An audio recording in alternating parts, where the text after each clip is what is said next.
మా దేవునికి చెప్పండి, డబ్బులు ఇస్తామా? సరిపోతుందా? డబ్బులు ఇస్తే దేవునికి సరిపోతుందా? లేకపోతే మన మొక్కుబడులన్నీ చెల్లిస్తే దేవుడు తృప్తి పడతాడా? పడడు.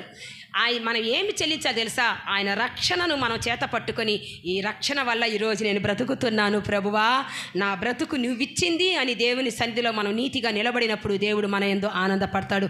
అదే ఆయన హృదయానికి సంతోషాన్ని ఇచ్చేది. అందుకే కీర్తనకారుడు చెప్తున్నాడు, నీతి మంతునికి కలిగినది కొంచెమైనను బహుమంది భక్తిహీనులకున్న ధన సమృద్ధి కంటే అది శ్రేష్టమైనది. బిడ్డ, ఈరోజు నువ్వు ఏమీ లేదు, నేను చాలా పేద స్థితిలో ఉన్నాను, నా దగ్గర ఏమీ లేదు అనుకొని బాధపడుతున్నావేమో. కానీ దేవుడు నీకు ఒకటి ఇచ్చున్నాడు, అది మనకు తెలియడంలా. ఏం తెలుసా?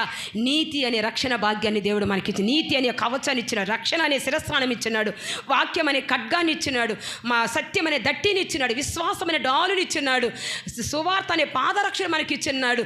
ఇంత గొప్ప భాగ్యాన్ని దేవుడు మనకి